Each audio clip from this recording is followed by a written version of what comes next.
Welcome to High Heels in the High Country. I'm Rob Cope-Williams. If you think that it's a recent thing that women have stepped up to the mark in agriculture, you'd be wrong. 75 years ago, a whole raft of women did exactly that. It was wartime and they were land girls.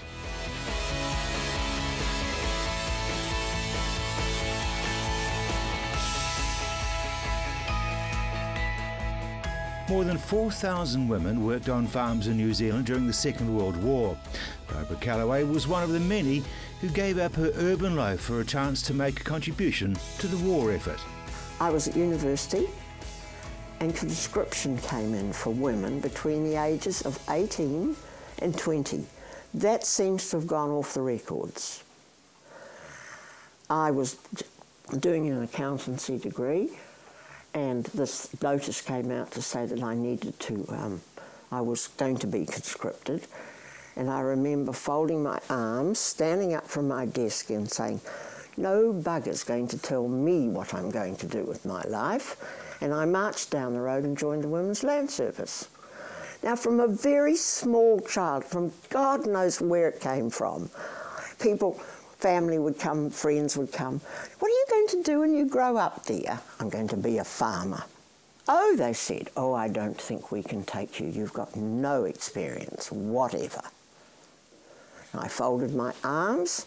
I said, I will sit here until you put me on a farm. Oh, they said, well, call back tomorrow. So I called back tomorrow and they said, we've organised for a lady farmer out at Windwhistle who is happy to take girls with no experience, to have them for 8 weeks, and if at that end of that time they go, no way, will you accept that? And I said, yes. What did you have to learn? Everything? Everything.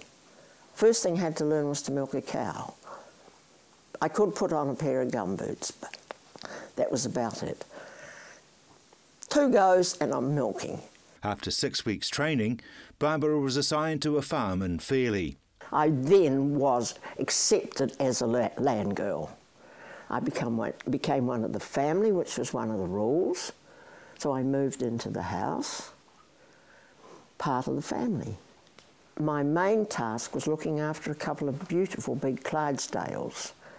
The farm was down in a valley and the whole farm was up high, and so the whole access was a steep, steep track up, and everything went up on sledges with the Clydesdales. I was a little short ass, so the manager down there built me a little step ladder so I could get up and put the hanes on the Clydesdales. They were the most beautiful animals. I loved them to bits. I milked 5 cows as well, first thing in the morning, last thing at night. She was moved twice again and ended up on a farm outside Rangiora. In that the 4th farm I went to, I landed this superb job, and there were 3 other girls already there and me. And Mr. Ensor ran this very big, over 3,000 acre farm with just girls. And we were special, very special, because there wasn't anything we couldn't do. And we were on the route from Wigram cross country for the pilots training for the war, and they were always zizzing, little harbards zizzing over us. And I just sown 100 acres of rape, and if you know rape, it's a dark green winter crop.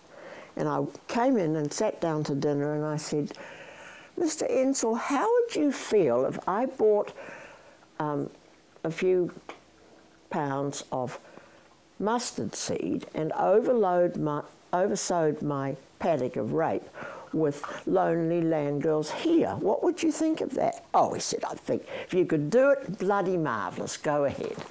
So I bought the mustard seed, which comes up very pale, and then it has a yellow flower. On the dark green was pretty dramatic.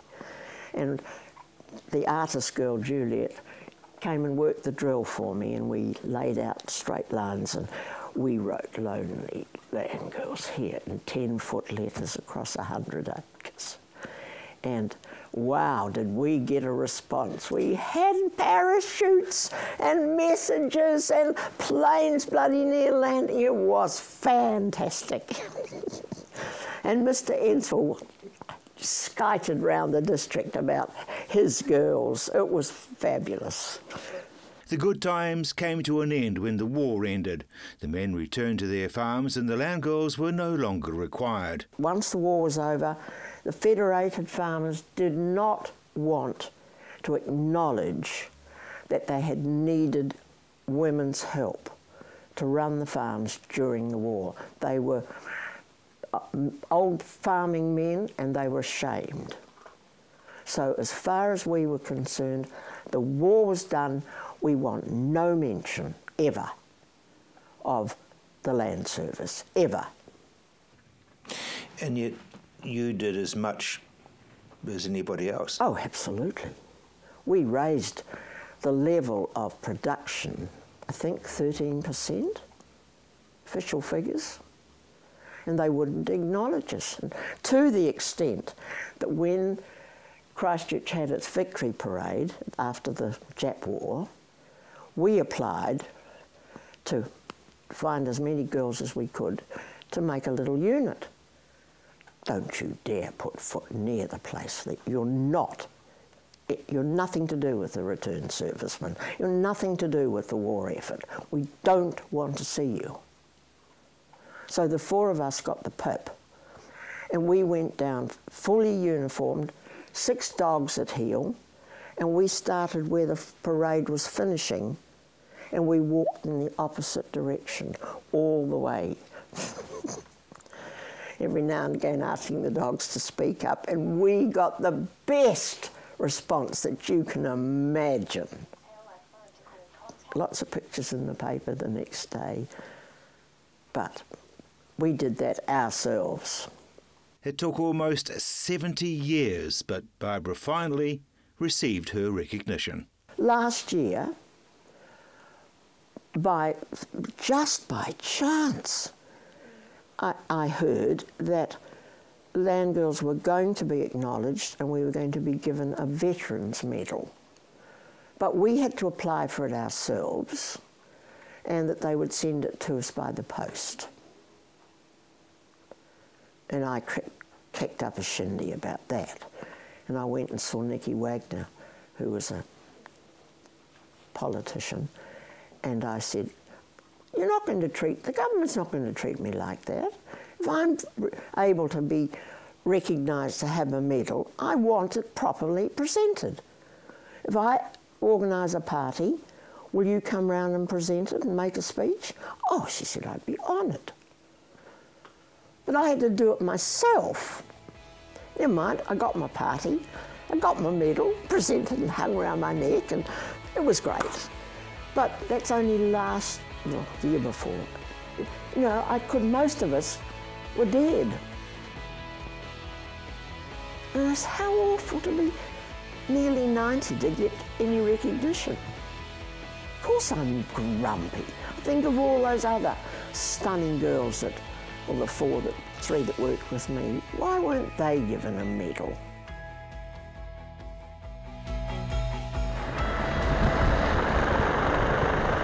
Juliet is Christchurch Westpac Helicopter's only woman crew member. She's new to the team, becoming a flying doctor at the start of this year. Yeah. There's good people on this job. It's challenging, it's exciting, every day is really different.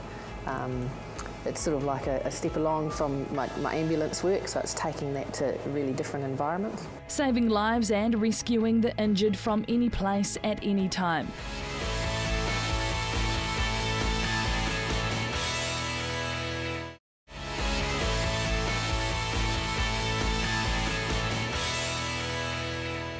Isolation as far as farming is concerned has always been a bit of a problem, especially when it comes to accidents and such like. However, one invention has saved lots of lives.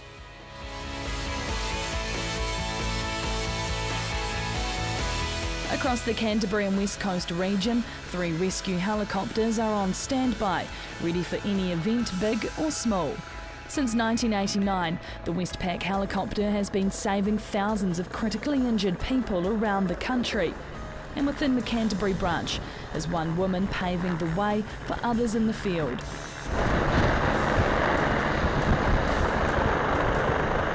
Juliet is Christchurch Westpac Helicopter's only woman crew member.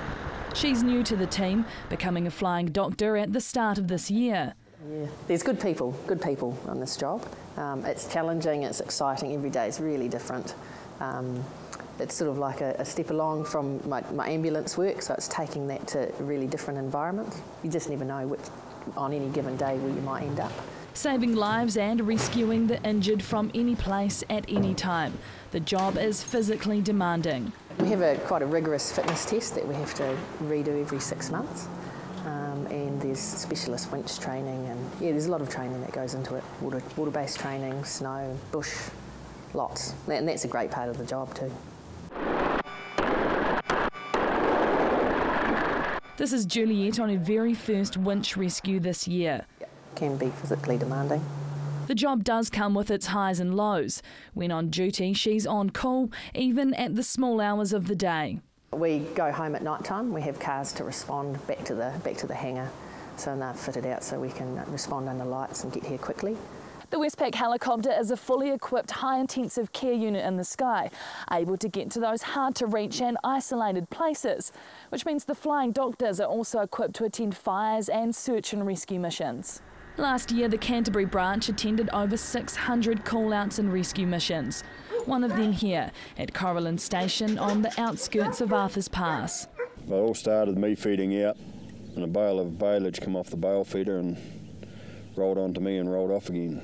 Neil was stranded, crawling back to his tractor. He made contact with his daughter and wife who were at home. So we called 111 and said at this stage we just done a normal broken leg, and we called 111. They said we'll send an ambulance up, and when they found out how far it was, they said perhaps we'll have to send up the helicopter to come and get him. Here in Arthurs Pass, it takes an ambulance around 2 hours to get here. But in severe cases like Neil, the Westpac helicopter can be here in just 20 minutes. With 9 breaks in my leg, I felt every movement of the ambulance taking me from the airport down to the hospital. So if I had to go from here to Christchurch in an ambulance, it would have probably taken a good hour and a half, 2 hours, and felt every bump on the road. Almost a year on from his rescue, Neil's slowly getting back into the running of their 2,400 hectare property. It's getting there. It's still got a wee way to go, but it's getting there. I'm doing what I should be doing. But it's taken a little bit of time. But with Neil out on injury in the months following his accident, it was his wife who took over the reins. But the day-to-day running of the farm I did myself. Yeah, and that was just what we did. Yeah. That's what you do. Neil's injuries may not have been life-threatening, but that's not always the case for those being rescued by the Westpac helicopters. I reckon they're the unsung heroes of the country, to be honest. Without them, I think there's a lot of people wouldn't be here today. And each of those call-outs, either big or small, remains in the memories of those who attended them. Because I guess I haven't been on the chopper for that long, really only since the beginning of the year, that I still remember a lot of my call-outs, and a lot of them have been new experiences for me. Each item in the Riverina brand made of wool, which comes courtesy of these guys. These are the sheep you use for all your wool and things like that, aren't they? All these sheep are natural coloured, they are chemical free, free range, and the wool is all undyed. So there's no chemicals in the scouring or anything to produce the yarn, which we then go on to produce the garments. Each of these Corriedale and Romney sheep, an example of Beverley's passion in genetics. She breeds the sheep to create a wide range of colours in the wool.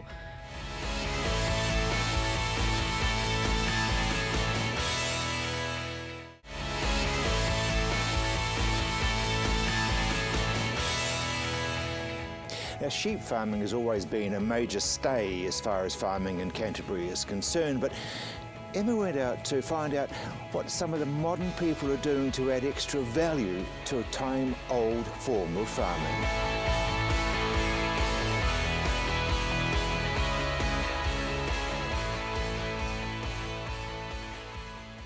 A 250-acre and fourth-generation sheep and beef cattle farm. Black Hills is unique in the way it captures the essence of the property's history. The pioneer cottage and stables have all been restored. Meet Beverly Forrester, the lady behind this hidden gem. Well, this is the cottage where Jim's great-grandmother, she was born in here on the 10th of May 1892. Beverly's husband Jim is the fourth generation of the family, who arrived from Kilsyth in Scotland. After he passed away in 1997, Beverly's taken over the reins of looking after the property. But the buildings were actually all from up on the hill here, the limestone, and that was rolled down and it was bullocked across the creek.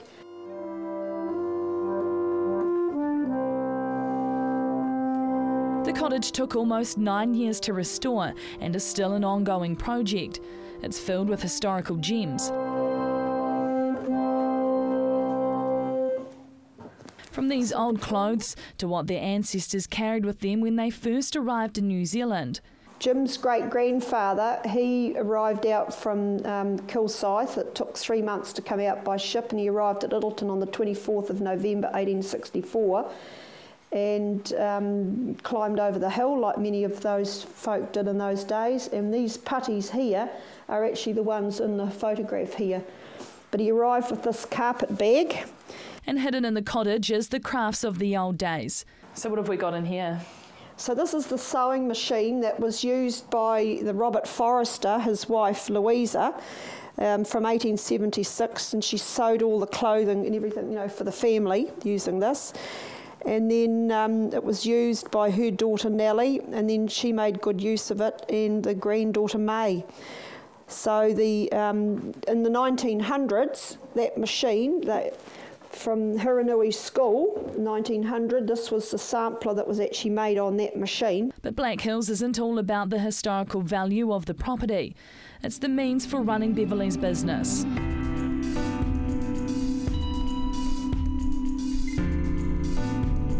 This was her entry at the 2013 New Zealand Fashion Week.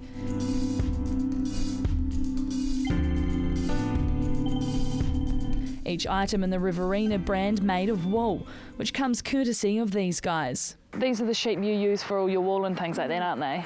All these sheep are natural coloured, they are chemical free, free range, and the wool is all undyed. There's no chemicals in the scouring or anything to produce the yarn, which we then go on to produce the garments. Each of these Corriedale and Romney sheep, an example of Beverly's passion and genetics. She breeds the sheep to create a wide range of colours in the wool, which makes her a force to be reckoned with, even at the local A&P shows. Won lots of awards, I see. Oh yes, I was a bit fortunate that day. A humble answer. Beverly's taken out runner-up in the New Zealand Enterprising Rural Women Award, winner of the Continental Niche Marketing Award and Business Network Award at the New Zealand Businesswoman of the Year. It's always just, you know, to get them there's that's the major thing, and I always think if you get a prize, it's a bonus. These awards plaster the inside of the wool shed, another part of Black Hills that's been restored to its former glory, including the posts that hold it up. We use a lot of timber off the farm here to restore everything too. So we just tried to make it all as authentic as possible, using our own resources really. This becomes the hub of activity once a year when it's time for the sheep to shed their coats. How often do you shear the sheep in here? The sheep are shorn once a year, usually pre-lamb shorn, and you can get about 100 into this shed, which is good. So from there, where everything gets shorn, we come around into here. A showroom of what is produced. So here we've got all of the yarn that comes straight from the sheep. Now this is the Murret coloured wool, which is the double recessive gene. It's not the white, it's not the black, it's the brown. Spun at times by hand, but mostly commercially. It's all done locally in Burnham and Milton. And it goes from these into garments? Into garment, yes, children's garments that we've got. We've got children, and just using the natural colours. And we've written all the knitting patterns for these. And are these what are sold overseas as well? Yes, sold overseas, sold here in New Zealand. But we've written all the knitting patterns also so that people can, knit their own. By overseas, she means this boutique business has branched out. In 2009, Black Hills opened a shop in Henley on the Thames in England, which catapulted this historical farm and way of making garments into the 21st century. You'd think that people would want to go to the shops, but no, they're buying it more online. Delivered to the door, and you've just got to follow what the customer's now demanding, really. Easy peasy for them. Yes, the customers are more discerning, and that's how they want to access their fibre. The tour of Black Hills is endless, and the historical value is prominent everywhere you look. So I'm noticing some royalty up on the wall here. Yes, this is the replica of the garment that I did for Princess Anne, and that was when I actually had the privilege of actually presenting it to her, and the letter that came back from Buckingham Palace after they'd received it. This property proves, despite the loss of loved ones, family can survive for generations, with success in business along the way.